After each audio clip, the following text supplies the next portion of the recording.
of airplanes. So, right. Indeed. I'm waiting for Patrick to tell us we're on live. And we are.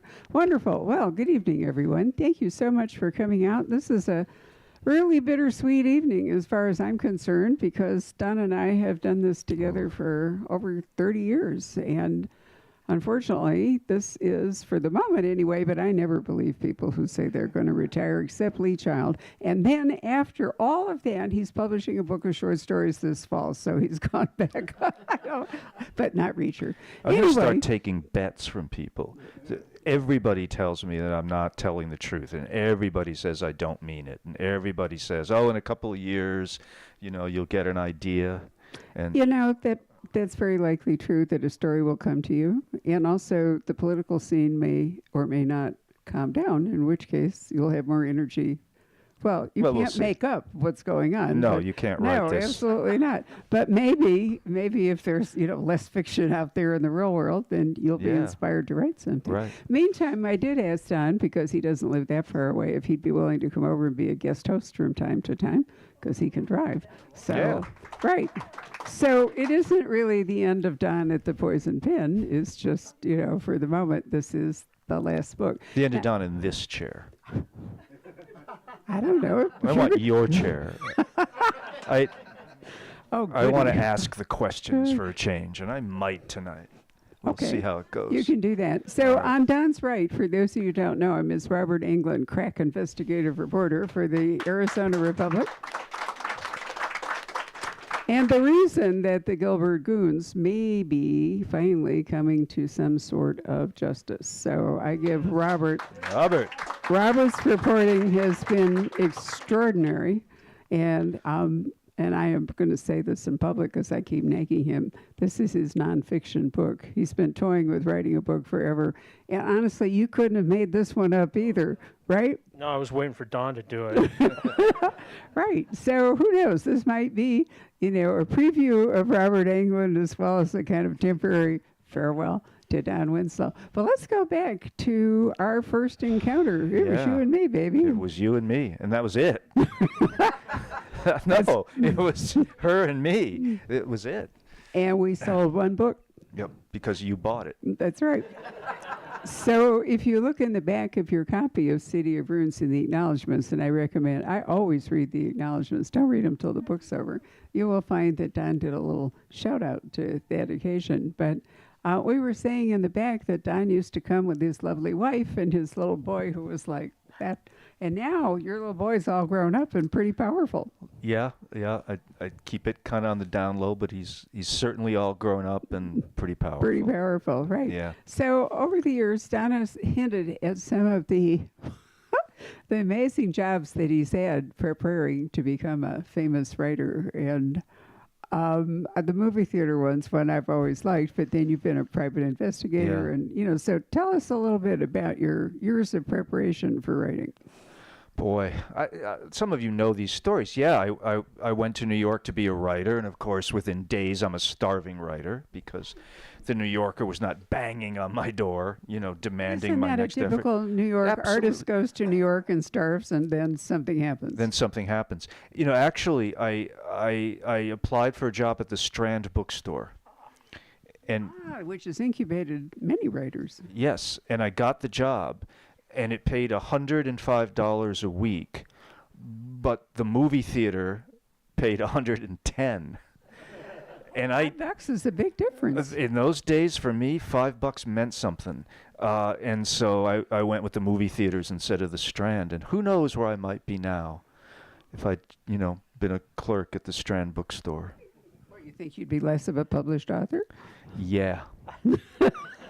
But those were classic movies of the genre, right? Right, yeah. You were sort of steeped in noir as your career in the movie theater progressed, right? You know what happened my first night on the job. I do, but maybe they don't. I've always loved this story. I show up to be the assistant manager of this. This is a felony, by the way, so... the assistant manager of the Sutton movie theater on 57th and 3rd in Midtown Manhattan. And...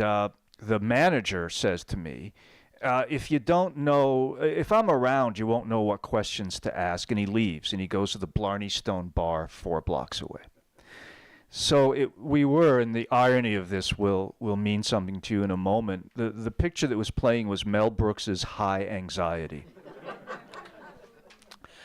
And a few minutes in, someone starts ululating in the balcony, just yodeling.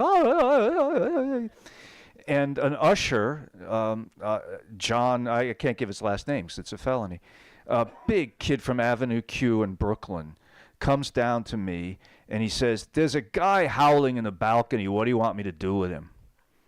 He's big, huge guy. And I say, "Throw him out." Now I'm standing in the concession counter below the balcony. In the middle of a Mel Brooks movie, the theater goes deathly quiet. And I see a body come down. Whoop! Out cold on the floor. And John comes down to me. Oops. Oops. Yeah, you know. Statute. And he says, "I did what you told me, what you told me to do. I threw him out." He had taken this guy and deadlifted him over the edge of the balcony and threw him out. Boom. So thinking, well, I've had this job now for 17 minutes, and I can't go back to the Strand, and say I could I be a clerk here? And so now I don't know what to do because I need this job. I'm starving. And so McLaughlin looks at me and says, "Now what do we do with him?" This is so awful. I said, "Let's drag him out into the alley." So we dragged this poor guy out into the alley, and I woke him up, and I said, "You're lucky. The next time I'll have him kill you. Now get out." And we never saw him again, and I kept my job. Wow. And you're wondering where Danny Ryan comes from. That's right. Well, it's an introduction to noir film right there, noir fiction, and so forth. And then you went across the pond, did you not? I did. And what were you doing in England? Chasing runaways. Originally, the first time I went to England, I was still working for the detective agency and chasing runaways and executives who were on a tear and that kind of thing. Later, I went back and was directing Shakespeare. That's a natural progression. Yeah. Yeah, I can see that. So how did you Well, move? the balcony scene in Romeo and Juliet. Perfect. How did you move from the movie theater to the detective agency? You're leaving out context here. Well, how long do we have here tonight? I turned in a set of honest box office figures, which was you weren't supposed to do. Everyone was stealing from everybody. The ushers and the doormen were stealing from the theater. The theater was stealing from the producers from the studio from the actors. It was just this glittering wall of theft on every level. And I turned in a set of actual real numbers, and they fired me. I only got the job because my predecessor had been shot, by the way. I didn't find this out until several months into the job. Someone told me, you know how there was a vacancy here? It's because somebody shot the guy who was here before. I bet they didn't shoot anybody at the Strand. I bet they didn't. But no, Anyway, so a friend of mine had opened a series of legitimate movie theaters. He was a manager of a series of legitimate movie theaters in Times Square. There were a few in those years. And he was being ripped off, and he brought me in to be undercover because I knew how theft worked. And then I stayed with the detective agency to do other stuff. One of my job descriptions was bait. No, literally, I was bait for muggers. Because the businesses that owned things around there, were trying to clean it up, and Manhattan South was too busy to do that. And so, I'm 5'6", 130 pounds. And so my job was to walk around Times Square trying to get mugged. And this huge guy named Jamal, 20 feet behind me, hopefully, if he just didn't stop at Dunkin' Donuts or something. And when I got mugged, he would jump in. It was like the rodeo, you just counting to 8 for the rider to come in and get you off that horse. Michael Connelly stole that from you because if you're watching Bosch or if you've watched the most recent Bosch, they're two cops, Maddie, the Yeah, daughter, sure, yeah. and another one. They're out strolling around in downtown L.A. Yeah. as bait. As bait. Yep, absolutely. Yeah. So, I don't know where the line actually gets drawn between entrapment and whatever, but we digress. It was Times Square in 1979. There were no lines And about anything. you just told us the Clash story, so you had chops. I had chops. I got hurt in a riot involving the Clash. No wonder he became an author. I mean, what would you do with all Oh these man! stories? After that, because the agency suspended me for being too violent in Times Square in 1979, and then I thought, I'm getting nowhere in a hurry. So I should go back to grad school, which I did. Right, and that eventually brought us Neil Carey and Yeah. 5 absolutely wonderful books, which is where we started. Where we with met. them. It is true. And The Trail to Buddha's Mirror, I have to tell you, the second Neil Carey is the whole reason I went to Hong Kong. I was so entranced. Oh with, wow! I didn't know yeah, all that book. And, the titles are wonderful. Long Walk Up the Water Slide might be my favorite. But anyway, we had Neil, and then we got classics like California Fire and Life and The Death and Life of Bobby Z. And then we moved on to bigger and darker books. that. didn't Yeah, we did. Yeah, that sort of lighter Neil Carey touch. Yeah, Darkened up. darkened up. Right. Yeah. And then you wrote Power of the Dog, and then, all that you did whole all kinds drug of things. stuff. Yeah. And now we have arrived at the last book in a trilogy that is basically the Aeneid. And I don't know how many of you, raise your hand if you've read the Aeneid. Right. Okay. Okay, now raise your hand if you're telling the truth. Right. Okay. So basically, in 3 acts, Troy loses the war, and Aeneas gathers up, what he can, and he sails off to find a new home, and he stops in Carthage, and Dido, the queen of Carthage, falls desperately in love with him, and all is good for a while, but then the call of his calling to found Rome, as it all turns out, comes back, and he sails away from Carthage, and Dido kills herself. And it's a fabulous opera called The Trojans, Les Troyens, which I have seen 3 different times. And so that's the second book, right? With the movie star who ultimately... movie star falls in love with Danny. And so now you have taken Aeneid, your modern guy, to some version of Rome called Las Vegas. Las Vegas. Right. Well, it took me it took me 30 years to write this trilogy. I understand. So Right. did you actually read the Aeneid? Yes. In Latin? No, I'm just checking. Yeah. 30 years ago. I read it a couple of times. I'm trying to work out when No. he's reading the Aeneid in between Barbara. throwing people off the balcony in the movie. I theater did or not being throw the private. guy off the balcony. Okay, I just sorry. pushed the button. All right. Okay. Okay. Hey, you're the I'm- shot caller. A shot caller. Make it thus. I'm not Barbara- impugning your classical education. I'm trying to work out. It's not easy to read the Aeneid, not to Barbara. mention the Iliad and the Odyssey. Not only did I read the Aeneid, the Iliad, the Odyssey, and the Oresteia in 4 different translations. Are you ready for this? I am. Okay. I took online college courses in each one of those works, a semester on each one. That's very impressive. Mm-hmm. So, a classic form, you are bringing it to life. Patrick, your turn. I've done my bit, and No, now I'm but turning before this you over leave, to though- the no, two no. noirs. I have to Yes. say thank you to you. Oh, I'm going to get all Can I- emotional now okay. because it's been 30 years, but how crucially important that you've been to me and to my family and to my career. Well, it's You really know, been my pleasure, Barbara. too. Thank you. Yeah. The bookstore is going to be 35.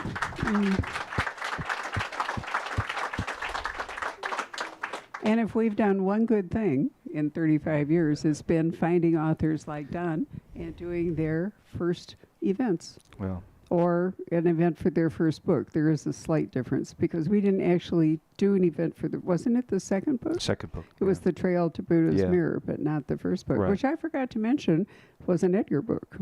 the last time I've been nominated for an Edgar. Nonetheless, that's a very impressive beginning. Well, All right. So thank you, Barbara. Oh, good. Okay. Patrick's on a mission now. But to could I show you get a something. round of applause for the great Barbara Oh, Pierce? please. Meant a lot. Thank you very much, Don. And, you know, it, as you all know, or maybe you don't know, I do this just for fun. And the staff doesn't. They get paid, but I don't. And that's really been the reward, is having a chance to bring authors like Don. It's very hard for a first-time author to oftentimes to get booked into a bookstore. It doesn't look like a good financial bet a lot of the time. Yours was a hardcover, but we've done some for $7.99 That's paperbacks. right. Yeah. Like Mark Graney and so forth. And you know, I'm pleased that we've been able to do that for so many authors, and I love it when they keep rolling on by and coming back, and you know, so thank you. No. All right, nope, your turn. And now they've reissued your old Neil Carey. They have reissued all the Neil Carey books. Yeah. Wow. I'm going to walk around and show you because I love this. This is the Trail of Buddha's Mirror, one of my all-time. How am I supposed to follow that, Don? You can't, man. Jeez. I just set you up. The original cover. Yeah. I don't think that the covers of the reprints are quite as dramatic. And not only did Barbara buy the only copy we sold, you also gave us cookies, which we needed. Yeah. So, Retrieve my camera. Sorry. what was it? Well, let's ask Barbara real quick. What was it about the Cool Breeze and Trail to Buddha's Mirror that first attracted you? Well, the quality of the writing. That's always the first thing that attracts me to any book. I just discovered today on my listening to the ex-cop from D.C. driving me from Fernandina Beach to Jacksonville to catch a plane, that he was all excited that his kid was being taught grammar for the very first time ever in the 7th grade in the school in Fernandina, Florida. And I sort of flinched. But it's surprising how standards have slipped, but not mine. So, quality of writing is certainly one. And then I love the characters, but Don has a very special voice and very special sense of humor, and it just comes right off the page. So I think it was all those things. What about you? Because you've been a fan. And Robert, ask him. Yeah. Well, it's funny.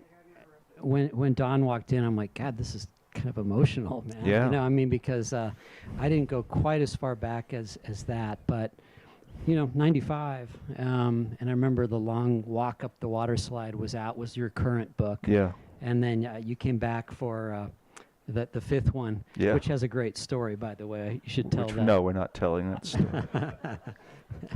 But yeah, no, I mean it's been an amazing. I'm going to get verklempt here. It's been an amazing kind of privilege to watch your career. Just this amazing trajectory of your career, and creating these modern classics. I mean, don't you all agree? So yeah, thanks so much. I mean, it's been a privilege. Yeah, mine. It's just this is the place, right? So. And I remember, I used to do a charity luncheon for mental health research and funding here in the Valley, and I remember some years ago asking. I just called Don and I said, we used to get authors to come and speak, and he, without missing a beat, he just said, sure, yes.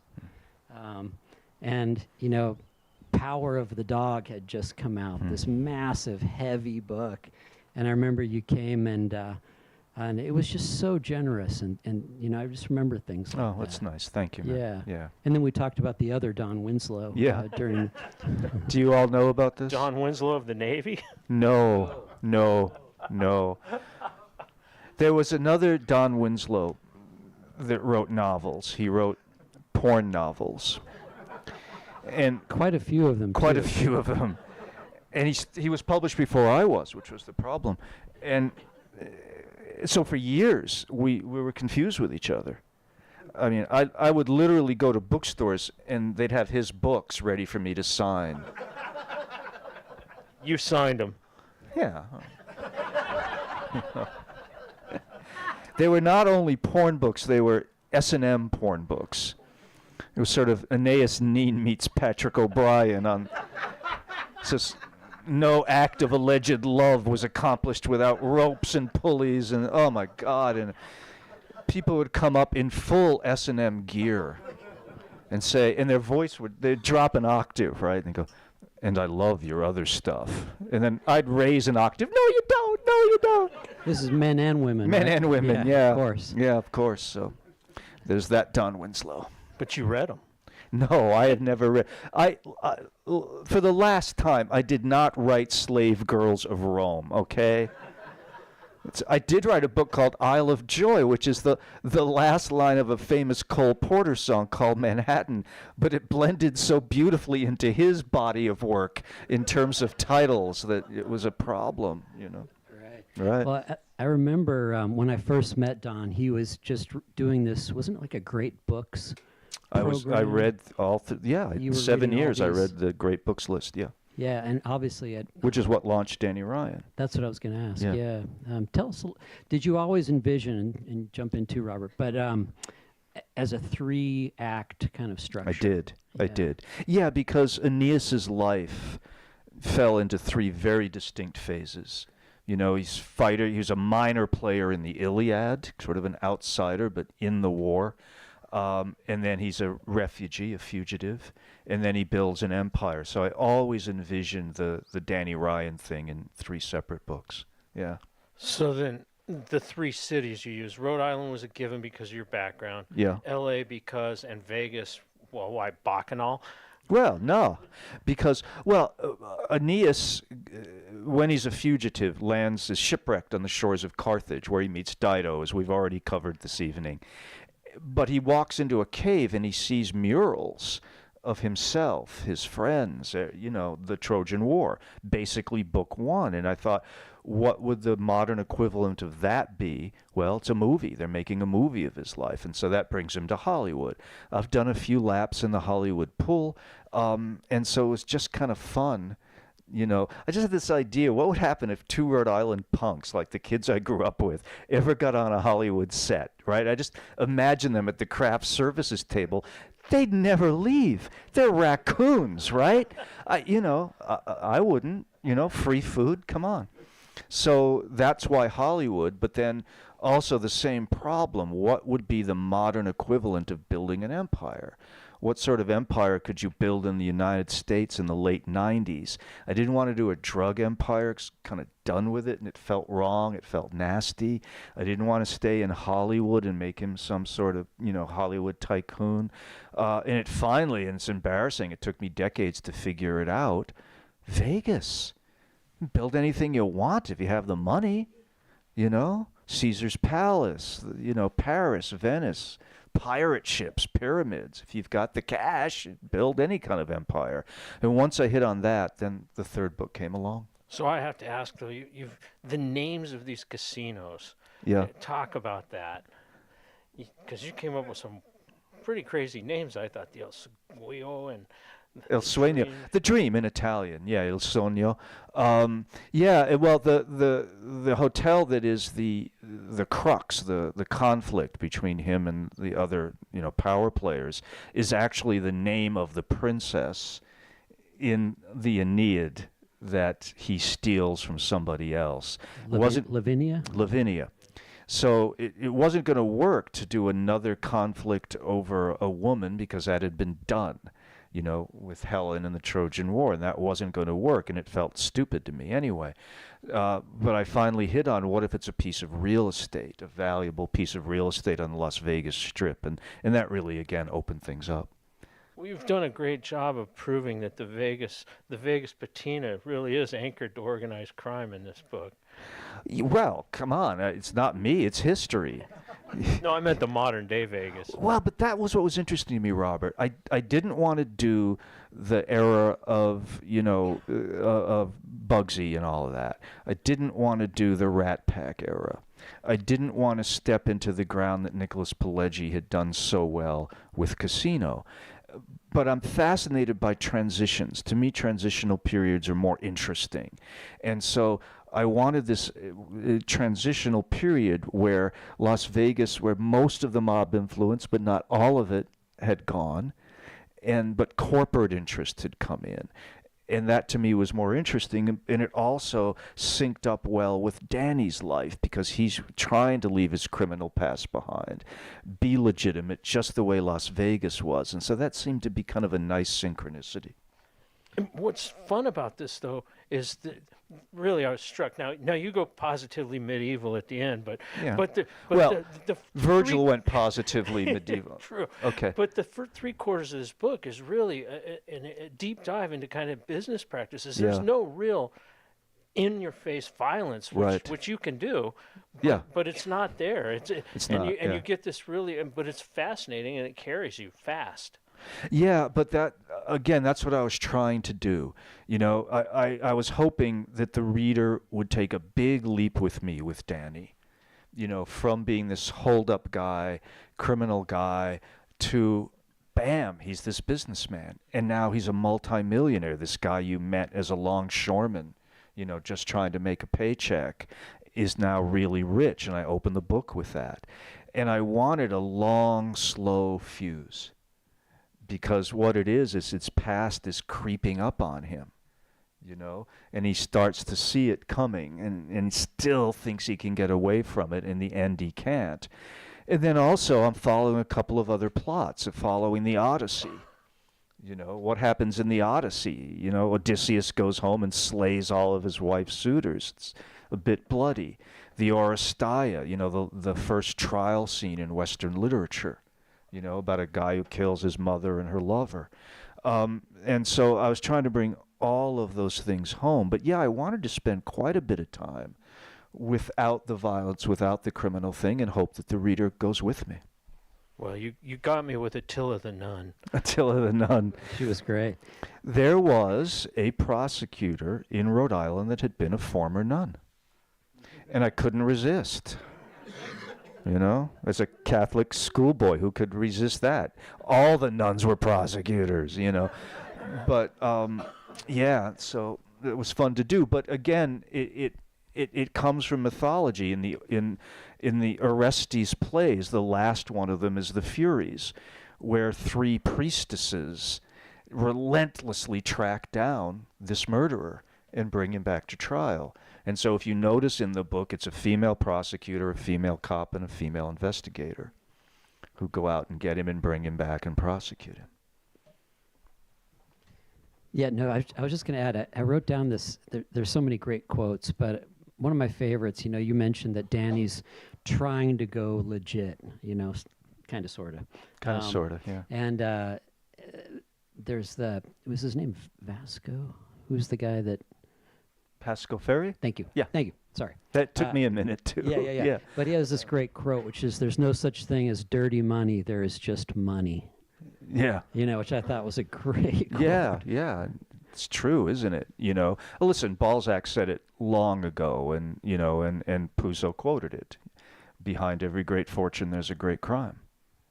You know? Well, I was going to say, no. I won't go there. No. Yeah, I mean, we could go so many places. So let me ask quickly: do you like Danny Ryan? When Yeah. are you on board with him? Is he a good guy? Good guy, bad guy, I don't know, Robert, you know. I don't think in those terms. It's not my job. You know, my job is to bring people into this world and show them this world through the character's eyes. So I can't be objective. You know, I don't want to be objective. I want to be subjective. And what I really think is that most people have a little of each in them, you know. It's not black and white, it's gray. Do I like Danny? Yeah. To be honest, I do like Danny, but I grew up with Danny. You know, I grew up with a lot of Dannys. You know, playing pond hockey and on the beach and in bars and, you know, doing some crappy stuff. And, yeah, I like Danny. Yeah, well, we're talking about, obviously, each book has the word city in the title. Mm-hmm. And the whole kind of notion of what is a city. Yeah. You know, what makes a city. How conscious were you as you were writing these books of the classical antecedents that you were kind of following? Were you like, all right, I got to do this episode here, or is it? Yeah. Yeah? Yeah, very. I mean, I had 3 cities in mind. In classical terms, it was Troy, Carthage and Rome. In the modern terms, and by the way, I hope you can read these books with no reference to the classics at all. I wanted them to be fully modern, standalone. But sure, then Rhode Island, because I grew up there and because it had a massive mob presence in those days, and it was a small community, everybody knew each other. Still, I can be there, and people that I don't know will approach me, right, to talk about old mob guys. Irish mob mainly, or both? Both. Okay. Both. Yeah. Yeah. I was sitting at a baseball game one night in our little town in Rhode Island, and a guy comes down from the bleachers, and we're talking baseball for a little while, and then he says to me, "You must know so and so." Right? Yeah. Did you know? And he was a mob lawyer. There was some cases that I knew and knew his antecedents. And then Hollywood, because it's irresistible and it made sense. And then Las Vegas, So when you're writing these books, do you work with an outline at all? Or? No. No. I mean, the outline was sort of there in terms of, okay, I'm following Aeneas's life, I'm following Odysseus's life, I'm following Helen of Troy. I was really intrigued by what happened to these people after the action of the Trojan War. We think the Iliad tells the story of the Trojan War. It doesn't. It starts in the middle and ends in the middle. And so to track down what happened to Cassandra, what was her life like after this? Helen, what was and before? Who was Helen of Troy before she was Helen of Troy? That took a lot of research, and it was rich because she had a teenage pregnancy, right? Why was Cassandra the doomed prophetess? What happened to her when she was a child? Well, it's traumatic, right? And Madeline, Danny's mother, who's the goddess Aphrodite. What was Aphrodite's early life like? And again, I discovered it was incredibly rich in that I could use it. I forgot the question you asked me, but I'm not sure if there was one, actually. No, outline. No, because I want to be open to the possibility of surprises, and I know myself well enough to know that if I outline, I will slavishly follow it, right? Because of, Sister Mary Teresa, if I'm going to outline, diagram the sentence, because that ruler, will come at, nuns and Chinese martial artists, man, they have fast hands. But anyway, it's, no, I don't outline at all. I just start writing in the morning and see where it takes me. You mentioned already that you want to be people to read these as a modern crime epic, and they don't have to have. And I'm always struck in these three books. I'm struck by how it isn't really. It's anchored. It's there, and you provide the little but epigraphs. Yeah. The epigraphs, but it isn't.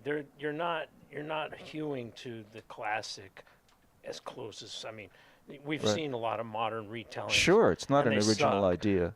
Well, some of them do, some of them don't. I mean, the film, The Warriors. Yeah. Right, about the subway trip of the New York gangs, which is Xenophon's March of the 10,000. Yep. I've said this so many times, but, The Godfather is Henry IV, Shakespeare's Henry IV, with the moral poles reversed. Same exact story. Yeah, there's a saying, if you meet the Buddha on the road, kill him. Which to me means that you see something that's sacred and important and holy and iconic. If you're going to write a mob novel, that you're going to confront Godfather, Goodfellas, and The Sopranos. You just know you are. There's no way around that. You have to acknowledge it, say that those were great works, and forget it. When you're writing, forget about them. Same with the classics, right? I spent years grounding myself in that literature, despite Barbara's skepticism about this.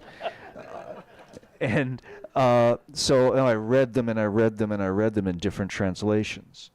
Because you hate yourself. Well, no. No, because they're pretty wonderful. They really are.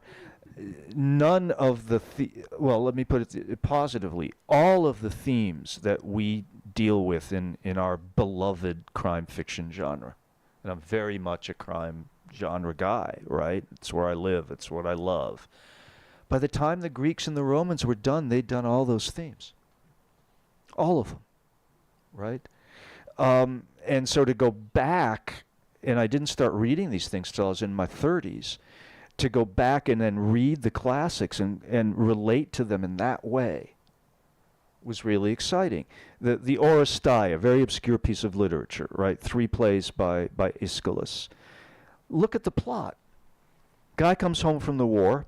His wife blames him for their daughter's death, and she and her lover murder him. They drown him in the bathtub. Act 1. Second play. Son comes home, finds out his mother and her lover has murdered his father, and murders both of them. Flees. Third play, 3 female furies track him down and bring him back to trial. Now, if you take that plot and you put it in black and white and you put a trumpet behind it, that's a noir movie. I was going to say starring Sterling Hayden Yeah, and Marie you Windsor. know, You know? exactly, right? Yeah. All of those, that you could put into that story.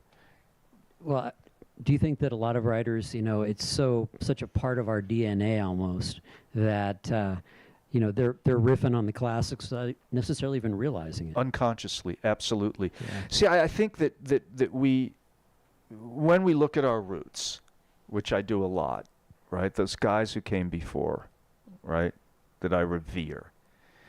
We look at Raymond Chandler, and I look, of course, to the irreplaceable Elmore Leonard, right? And the list goes on, right? But we should go back farther in time than that. What's Oliver Twist if it's not a crime novel? It's about a gang of thieves and it's about a murder, right? Then let's push it back. I mentioned Shakespeare and Henry IV, but let's look at Cervantes and Don Quixote. Without That's hero worship. Well, no, but without Don Quixote, there's no Philip Marlowe. There isn't. If you look at American modern PI literature, it's about guys tilting at windmills, right? They are always going out on this futile search for nobility that Quixote did. Well, Chandler says it in The Simple Art Yeah. of Murder. Yeah. He kind of declares that manifesto. Yeah. Instead of, Quixote had the rusty helmet. They've got the fedora. He had the lance. They've got the gat, right? And the sidekick is invented in Don Quixote, right? You've got Sancho Panza, someone for, Quixote to explain the story to and feedback. So again, look at Sherlock Holmes and Watson. You're looking at Don Quixote and Sancho Panza. And then I would kick it again back further, as we've discussed tonight, back to the Greek and Roman classics, where all of these plots were done. End of sermon. Go. The massacre has ended. It's a great segue because I love the crew. Some of Yeah. Danny Ryan's crew in the book. Starting with his mother. I mean, what Yeah. a great character. Talk about Madeline a little bit. Man, well, again, you talk about outlining and not outlining. I never intended her to be that major a character. But she became so interesting to me and so compelling to me, particularly when I researched her past that's not in the Aeneid and it's not in the Iliad, and discovered, that she had this marriage and these lovers and how she built up her power, and then to take this, to invent this young woman coming out of a trailer park in Barstow, California, and hitting the 15 to go to Las Vegas because she didn't have the body to be a movie star, but she did have the body to be a showgirl in those days. She could have walked out of a James M. Cain novel. Without question. This is my point, right? This is my point. And then to give up a child, right? Aphrodite dumped Aeneas when he was 2 weeks old. Went to Aeneas's father and said, "Here's the kid. I can't do this." Right? Which defines a lot of Danny's character. you know, and the relationship between the two of them over the course of the 3 books, where he starts to reestablish a relationship with his mother, to me was compelling, you know. He ends up living on her property Yeah. in Vegas. And who is I forget the guy's name, his number 2 or somebody who he puts up in an apartment Yeah, Ned on Egan. the property. Yeah. Yeah. Well, you know, when Aeneas flees Troy, he takes his elderly father and his infant son and a few of his crew. And they wander the world, and he stays very loyal to them. And you will always hear Aeneas in the poem talking about his responsibility to these people, you know, which I think Danny inherits and Danny does. But I love that Ned Egan character, and it reminded me of guys I grew up with. You know, these tough Irish guys from South Boston and from Providence, you know, with forearms like Popeye, and tough guys. Tough guys, but so gentle with a kid like me. You know, the ice cream cone money and the comic book money came from guys like that, right? You know, and they were always looking out for you. You know, you know, the sort of cliche about the guy who drives through the neighborhood and offers little boys candy, right? You'd tell that guy on the corner, and problem over. Problem Picture solved. Joe Pesci with the baseball bat coming after him. Yeah, you know, but they were always very, very kind to me. Now, how accurate, and I'm sorry to dominate the questions here, how accurate or close does the real-life mob war with the Irish and the Italian, how does it track with your creation? Pretty accurate. Yeah? Pretty accurate. I mean, I was writing about the Trojan War, right? So I was not trying to stay as I did in the drug books. I stayed very, very close to reality and real events. Those books are virtually a documentary. This is not. There were definitely Irish and Italian gang wars. If you go to St. Francis Cemetery in Providence today, not that I'm recommending it as a tourist stop, but if you go up the main road, on one side of the road are Irish headstones, and on the other side of the road are Italian headstones. Even in death, right? They are separate. So yeah, there were those conflicts in Boston and New England and Connecticut and Rhode Island. At a later phase, though, most of the mob wars were 2 Italian, you know, families going at it. Raymond Patriarca really establishing his empire, Pascoferri, basically. Yeah. So I want to segue into your retirement. Okay. And I want to talk. So do I. But we don't want you to. But we've been doing this a long time, We've too. been doing this a while, yeah. And of course, you know, one of my favorite books, what I consider a modern criminal masterpiece, is the Cartel and the Power of the Dog. Yeah. And when we talked about those books, I said that this is documentary, this is expose disguised as fiction. Mm-hmm. And I want to know if part of the retirement is your frustration over not changing something, not attacking something, or attacking something and not having the change that you thought you could. No. Listen, I think there were changes in drug policy, and not because of me, right? I think there's been a grassroots kind of movement where people are coming to some common sense until about 2016, and you can do the math on that. No. What I was trying to do in those books was to get beneath the headlines, you know, because headlines always become stereotypes, and to get people in a fictional way to see what life is like for those people in Mexico, for an immigrant, for a person addicted to heroin, you know, and bring you close to that world. And I think I did that. Oh, you did. The retirement's really 2 streams coming together, Robert.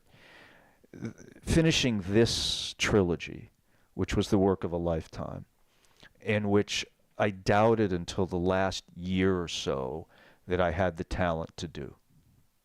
Okay? it took me 30 years to do it, but I don't think I could have written particularly the third book in this trilogy until I was about my age. You know, until I had a certain different kind of life experiences. You know, you go through phases. First you're a son, and then you're a husband, and then you're a son and a father. And then your parents pass away and you're no longer a son, but you're a father, but now you're a father of an adult. Do you know what I mean? You go through these things. And I wrote the third book in this trilogy. I would go to Rhode Island for longer and longer periods of time to help my mom, who, you know, was of an age where she needed that help. And, you know, it's not unique. Most of us have gone through this.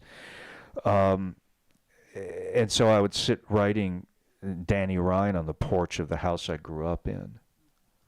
Left there when I was 17.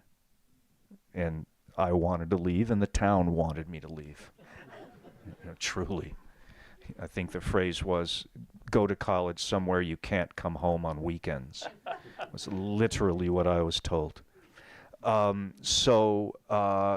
In watching my mother decline, and then sitting on that porch, which is within walking distance of many of the scenes in these books, I started to see it in a different way.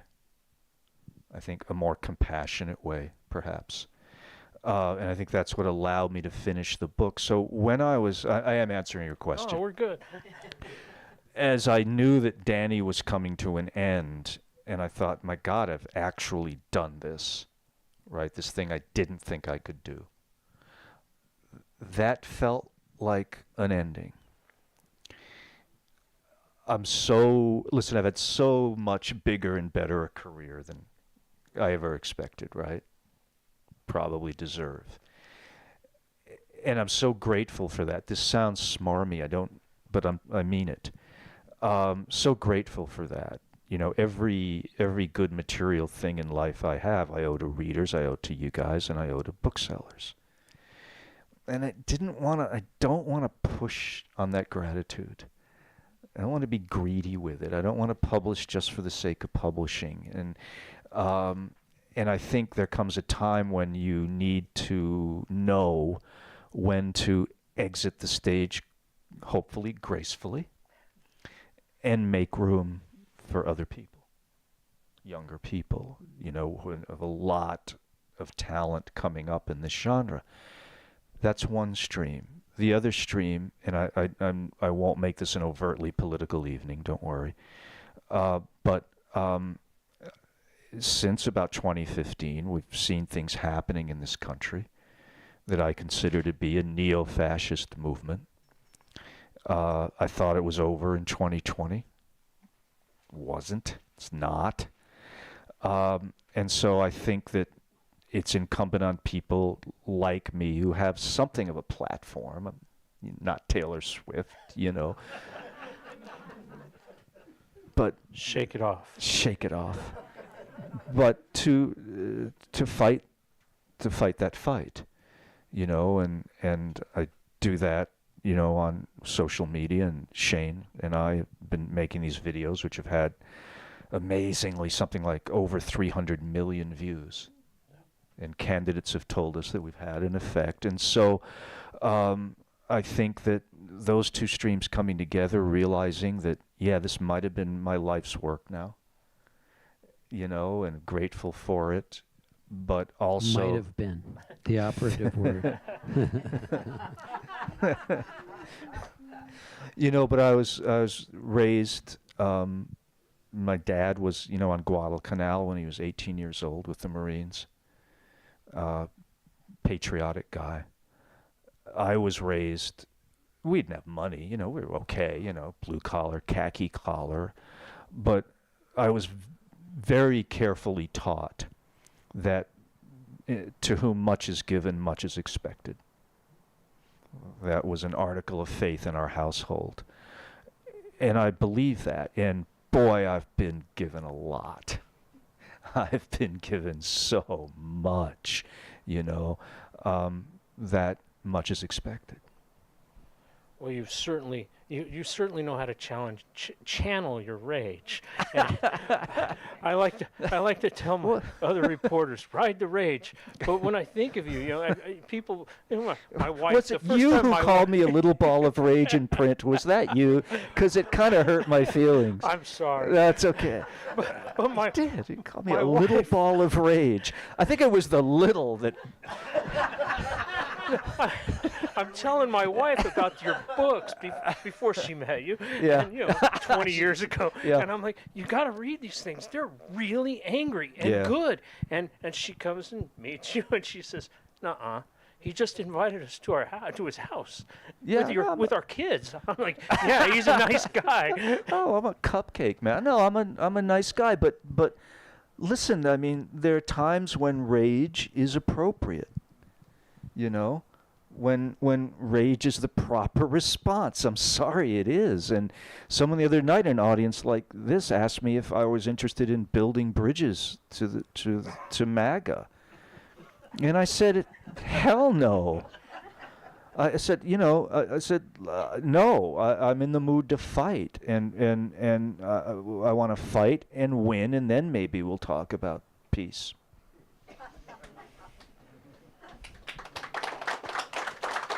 Says guy who threw some guy off of a balcony. Ordered it done. I ordered it done. I did not throw him off a balcony, and it was simply a mistake in jargon. It could have happened to anybody. I wasn't speaking literally throw him out of the balcony. You know what I meant. I had one other question along those same lines. At the beginning of... I might answer it. Or I might get really angry. Yeah. Okay. Okay. You cowed me. All right, hit me. But in the beginning of the book, City in Ruins, Yeah. Danny has this, there's almost a soliloquy where he talks about being very uncomfortable with his success, his millions. And I thought, Don has told me over and over, Danny Ryan is me. So I thought, are you really uncomfortable with your success? Is that part of this too? Because your success came, your late. mega success came pretty late. Yeah. And In my 50s, yeah. Yeah. Well, I thought you were just 50 now. Oh, well. I think a little bit. It's funny because I normally don't read for groups, but the last couple of nights I've been asked to read, and I read that passage, where it's talking about being uncomfortable with his success. I'm a relatively well-off guy who still thinks he's a relatively poor guy. Like major expenses don't bother me at all, but I still will literally think, right, about the extra dollar or something. Do I want that sandwich? Because the big stuff doesn't bother me, but the little stuff will. Yeah. And listen, I still like hamburger better than steak. Fish and chips might be my favorite dinner, so I haven't really changed a lot in that regard. And I think sometimes I wake up and wonder, is this success real, or are like the success police going to come along any minute, and haul me out of my house and handcuffed behind my back, Well, I, for one, I remember you. I remember all the struggles, Jed, and you were very, you raged about some of how the books didn't do, and whether or not you'd be able to keep doing this. And I want to say thank you for doing it, because you've given us a body of work that matters. Thank you. It's very nice. Thank you. Yeah, look, there were times, you get into this sort of spin cycle in publishing where the publishers say to you, well, you're not a best-selling author, so we're not going to print a lot of books. But then if you don't print the books, you can't sell books you don't print. And so you're just in this, endless sort of catch-22. And that's something that, Shane broke up, my agent, Shane Salerno, sort of, almost literally, overnight. But yeah, listen, it's been a career, man. It's been a ride, and happy with the way it's ending up. Amen. Tell us Amen. a little bit about, and then I'll open it up to questions, about Sonny Mehta. You credit him in the acknowledgments. Do you know that name, Sonny Mehta? Oh, damn. Maybe the last of the great old school editors. This Like a Max Perkins. Max type of guy. Perkins, yeah, the Anglo-Indian guy, the most soft-spoken person that he would talk like this. And one time he phoned me up. I sent a manuscript in one time, California Fire and Life. And By the way, if you haven't read that, you have to. It may be my favorite guilty pleasure, wonderful book. So Sonny gets on the phone, and he says, "Don, can you hear me?" I to imitate Sonny, I have to be very soft. He goes, Don, love the book. Love the book. It's perfect. One little thing, let's do everything differently. Yeah.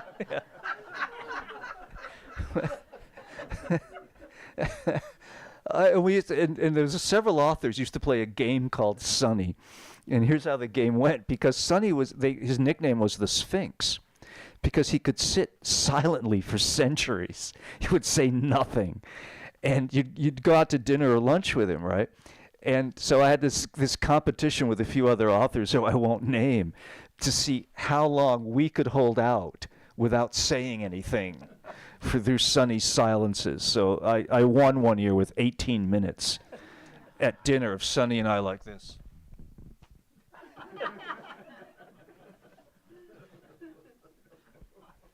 Now, was he aware that you were messing with him? No, he never, not to my knowledge, did not know Sonny. One time, I had lunch with Sonny to tell him about what my next book was going to be.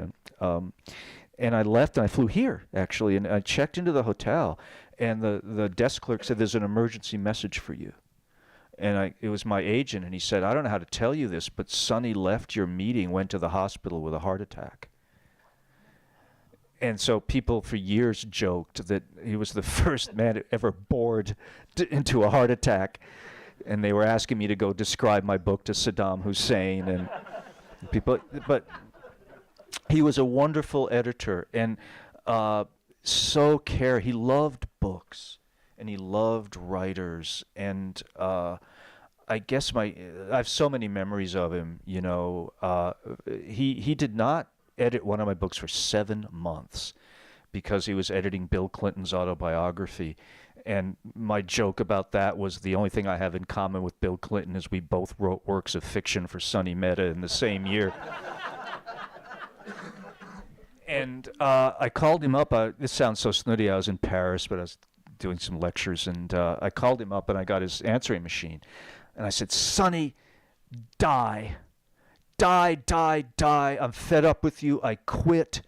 Die. Don't call me. Don't write me. I quit. It's over. Hang up." Next day, and now I'm in Oxford, right, teaching, and I get a phone call on a number he had no business knowing. He's, Don, you probably have hitmen after me by now. And I said, "Sonny, why would I pay anyone to have the pleasure that I could, you know?" He said, "Well, come to New York. We will edit the book. Please come to my apartment." This wonderful apartment on Park Avenue, with all these great books he'd edited on the wall. And you know, as a kid wanting to be a writer and reading about the Thomas Wolves and these people, you dream about this kind of thing. And I'll never forget going on the train to New York, as I'd done many times as a kid, you know, a couple of times as a runaway, going on the train to New York, dreaming about being a writer. And now I'm going on the train to New York, going to Sonny flippin' Mehta's apartment. And he had my manuscript, which I didn't think he had read, on the kitchen table with these tiny pencil-written marginal notes on every damn page and a bottle of Johnny Walker. And we sat all night long and editing the book. And I remember leaving that apartment at dawn, walking out into Midtown Manhattan, thinking I just had this sort of literary experience that I'd always dreamed about. I heard you talk about, you know, wrestling the massive manuscript of Power of the Dog, which 2,000 was like pages. Twice as large as the one that we saw. Yeah, 2,008 pages, yeah. Shortest editorial note in history. Cut it. I'm going to let Barbara take it home. We going to get the director's cut of that someday? It I would be threw great. it away. You know, one thing we've left out in this conversation is the nonfiction book that you came Yeah. to do here. I know it's never easy for me to get up into the stool. I'm too short. When you brought, and I can't remember his name, but Pete I think Maslowski. it's Polish, right? Yeah, Pete Maslowski. Right, Yeah. and that was an interesting thing for you Yeah, to do. So yeah. remind us about it. Oh, we spent 10 years on it. I have a master's degree in African military history. Which makes you, thank you, madam, for that somewhat cruel laugh. Sort of like me when I asked you if you'd read. Yeah, did you actually read those books? No. Raise my hand. No, I know. I raised my hand that I was being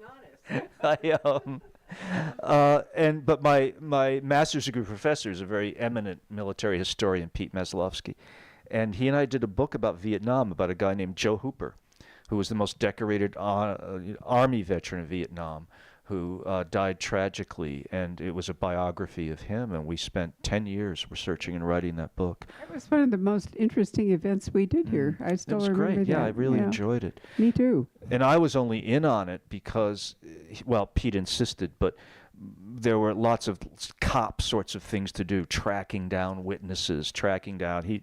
Hooper had been married to a woman for 6 months in 1958, and I found her. I had her first name, and it took There's that private years. eye experience No, it was. coming back, That was right? because I told him, I said, look, the only thing I can be helpful in is, some of the cop stuff and tracking people down and interviewing people, because he was a little soft on interviews, and Yeah. I'm not. So yeah, Is that your only work of nonfiction? it is That's what I thought. so Right. far. Okay, so Patrick, where'd you go? Were you going to wander around with a microphone or what? Who knows? Well, questions. Let's The do Patrick is so elusive. that. He's gone. Right. All right. I can walk it. You can walk it. All right. So hands up. Patrick's Questions. water. He just flows. He does. Hey, Don. Hi.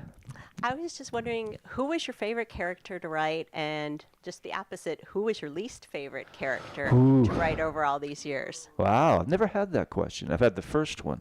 Neil Carey was a favorite of mine because, it was my first. A character named Boone Daniels and some of the people around those surf books were always fun to write. My least favorite, no question, was the guy sort of roughly based on Chapo Guzman. And then there's a character in this book called Ali Lakata, again based on a rather sadistic person from the Aeneid that was really nasty to write. Thank you. Yes, sir. Hi. Sort of a combined question. I'm clear on the content of what you're doing next. I'm curious as what the objectives are for what you're doing. Just kind of your next phase, and also if how much thought you gave to pursuing it from a fiction angle, trying to achieve the same thing Sure. through fiction. Let me answer the second question first. No, because it's a time issue. If I were to try to write a novel about these issues, it's 2 years writing it to be any good and another year in the publishing thing, and by that time this fight's over. I've said this before, I do not want to write the elegy on American democracy. What are my goals? Beat Trump. That's it. Sorry, it's my only goal. Gentleman in the backish.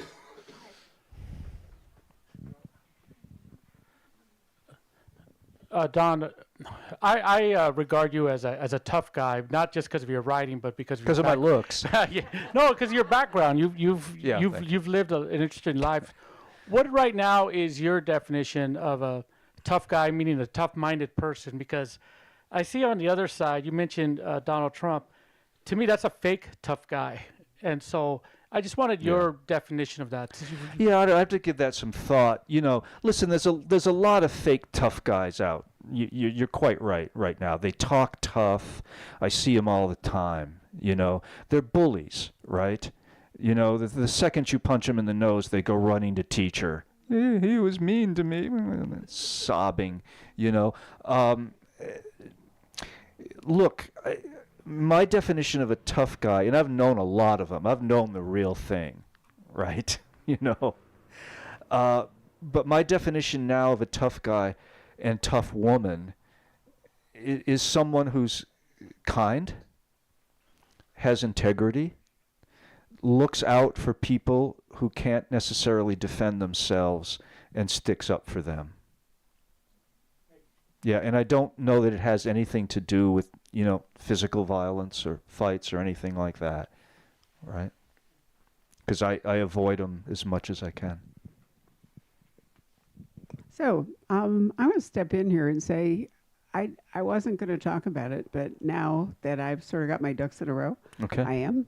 So I'm a small person like Don. I'm, you know, barely 5'2", and I'm an old person, and I look sort of not very tough, but actually I really am. Yeah. The bookstore has been sued Oof.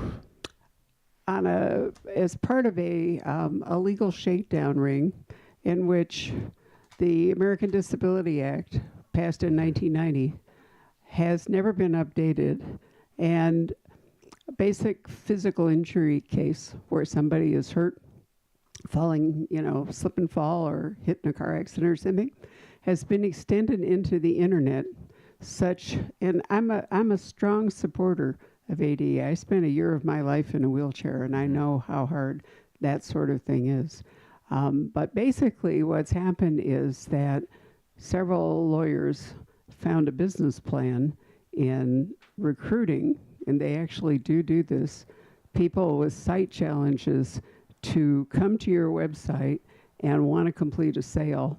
And if there's some tiny glitch, whatever, even if it may not even be a real one for all I know, then they sue you for compensatory and punitive damages. The Department of Justice, in its wisdom, did not, in the procedure involved here, allow for, or command anyway, a person who claims this kind of injury to give a notice to the business and give them time to correct it before they sue you. And furthermore, they sue you and they don't tell you about it, and they allowed about 3 weeks so that multiple defense firms and IT firms could contact us and try to pressure us into settling.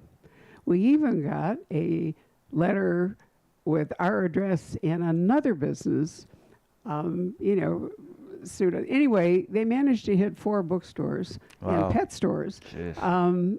in February. So 3 of us share software, which is how I came to know about it. Now, because this is really a frightening thing for a small business, and because small businesses generally don't have much capital, what happens is they get pressured into settling these suits, and when you settle a suit, you sign a non-disclosure agreement. So there were 4,000 of these suits filed last year in the Southern District of New York and whatever, but nobody gets to talk about it. They've made a serious error. They have sued me. So I have several ideas in mind for how I'm going to fight this, some of which I've discussed with other authors, but I haven't mentioned to you. But what I want to do, first place, I'm not going to settle, whatever that goes to. And I'm also bringing these other bookstores under a kind of umbrella, because one of them will be put out of business. Two of them would not, but one of them is very small, and they're located in different parts of the country, whatever. But what I really want to do is, and I can't believe nobody's thought of this before, I want to do a GoFundMe campaign so that we can accumulate a defense fund, so that when, I've talked to the American Bookseller Association about this, so in a small bookstore, such as the Poison Pen, but smaller, there are a lot of smaller ones, might be sued, instead of settling, they can fight back. Now, what's happened is that the judges in the Southern District of New York, the federal district, are so busy that when a motion to dismiss or something comes their way, they go, well, it's going to settle. So they just dismiss it off their docket. If I can turn that around, so instead of settling, the small businesses say, no, we're going to fight this. The judges now have a different problem, right? Right. Which is their docket is going to be all tied up in various suits that, and so it'd be easier for them to just dismiss the cases, right? So somebody has to do it. Go So for it, that's going to Barbara. be me. All right. So two little people up here, Dot and me, are you Little know, balls of rage. well, that's true. Thank you very much. Right. So, but I mean, I think my point is that, it's hard to fight. It really takes a lot of energy and a lot of time. I won't mention the money to do that kind of thing. But I think that we have, as a country, sort of forgotten how to take a stand, and we need to remember to stand up for things and not let this kind of, there's a lot of writing about it, and one lawyer has suggested that this might actually fall under RICO if you could apply it properly. But it's astonishing to me that it has been let go on for so long. Yeah. Right. Right. So anyway, you'll be hearing from me. I just have to set up a place for the money to go and figure it all out. And I want to thank the Poison Pen staff who have been very supportive about our taking this position. But that's what we're going to do. All right. Good for Yay. you. Well, The moral of the story. um, The moral of the story is don't fuck with Barbara. I have that much. tattooed on my. Yeah. That's something I learned very early. well, I just couldn't resist it when that particular moment came along. But I'm going to Left Coast Crime on Wednesday because I'm interviewing the guest of honor up there and so forth. When I get back, I'm going to Seattle get rolling. also? Yeah. Yeah. Robert Dugoni is, Right. so that'll be fun. Good. Anyway, other questions now that I've made my speech. Yes. Okay, you've had a great arc here from Neil Carey all the way into Danny Ryan. Yeah. You've been through all crime genres. You had to have some dark moments. You had to have some doubts. You had to have days where you thought, how can people do this? What, particularly with the border, the cartel. Yeah. How do you feel now? Are you optimistic? Are you pessimistic? Do you think that we as a society can pull out of all these problems that we have? Yeah. If we fight. If we fight, I am optimistic, because I see reason for optimism all over the place, right? But here's the thing: what if you are pessimistic? So what? I'm going to say something very unwoke now. Sometimes your feelings don't matter. They don't. There's some days I get up and I feel optimistic. There are other days I get up and I feel pessimistic. So what? If I feel pessimistic, what am I supposed to do? Lay down on the couch in a fetal position and let the country go to hell? Let lawsuits like this go on? Right? Doesn't matter how I feel. So I'm generally optimistic, but even on those times that I'm pessimistic, doesn't matter. Just got to go left, right, left, right. It was the same with the writing. When I finished, we talked a lot tonight about Power of the Dog. After Power of the Dog was published, I had $37 in the bank. I didn't know where I was standing in my driveway wondering how to buy groceries, right? Felt kind of pessimistic, but left, right. You go back in the room and you write something, So I think that there's a lot of cause for optimism. I think the country is tired. I think it's, between the politics and then, COVID and, everything that's just gone on and on and on. I think that people are fatigued. But my hope is it will come out of that fatigue and something positive we've will been happen. talking about classical writers, so I'm going to mention Gibbons and the Decline and Fall of the Roman Empire, which is something everybody should read. And basically, the message there is when a society becomes too affluent, people stop caring because we're all just too comfortable. And we forget that it's time to stand up for things. And that's what's happened. And I think we can be optimistic if people will actually do something and not just watch Netflix all day. I had an interesting moment at the Mayo Clinic. You can hear my voice is doing strange things, and they told me it's just because I overuse it. They take videos and they want you to watch to see how your, organs are going. Never watching those I things, know, man. but it's really funny. Oh, look, here are your vocal cords. Let's talk about. Anyway, and so I asked them while I was there. I said, now that I'm 83, should I be considering hearing aids? Because I have read that your brain has a harder time adjusting as it gets less plastic, and they all fell on the floor laughing. And I looked around and they said, well, here's the thing. They said, the average person we see here in your age is retired and watches 7 hours of Netflix a day because they're just comfortable and don't want to do anything. And I thought, okay, I think that is, and they said, that's not you. You have no, a it's really, not you, like yeah. a super active brain, so No. don't worry, you will adjust to hearing aids if you ever need them. But I think there was a message there also that it's too easy, just to sit back and I think, COVID sent us home and sent us to watching Netflix and sent us in. Only now are you all really beginning to come back and even be sort of faintly comfortable sitting here in the store, we still stream our events because what happened in COVID is that now we have 80% of our customers don't live here. Seriously, do not live here. And that's why we stream everything in parts. Partly so you all can stay home in your jammies if you don't feel like coming out one night, but also because there's this enormous range. Did any of you look at, when you leave here, did you look at the row of shipping containers out there? That's all going to be gone in another week or two, right? Because Bill sent me a picture today of the truck and the lift gate dropping off, 3,000 books or whatever it all was.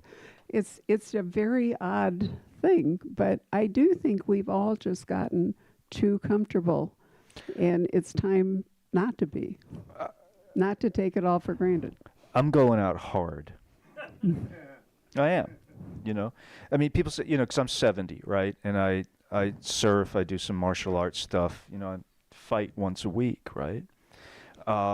Walk 6 miles a day or whatever, and people say, doesn't it hurt? And I say, yeah, when you're 70, you do that, something's gonna hurt. It just is. Just climbing into this chair. That's the ticket, right? Well, I'm going out really hard, embarrassing, man. but you probably didn't notice it, but I was sitting back there and I went, I am wearing two different shoes. You are. I know. I thought, what's happened here? Did it all fall off? No, I realized it's two different shoes. That's great. I can't tell you how happy that makes me. This is the kind of thing that happens when Just your sucks. short-term memory really does begin to fade. But, got to hang in there. And you're right. It does hurt even climbing up in this chair sometimes. Twinges, right? I'm going out hard, man. So Don and I should be an example to all of you, right? I've never been an example before. This is great. What an evening. This is called great aging and, being powerful. There's a question there's in a the question back. in the back. We should wrap this up. Hi. Good for you. All right. You're so proud, Mom. They're like way younger than you when they did half the things you did today.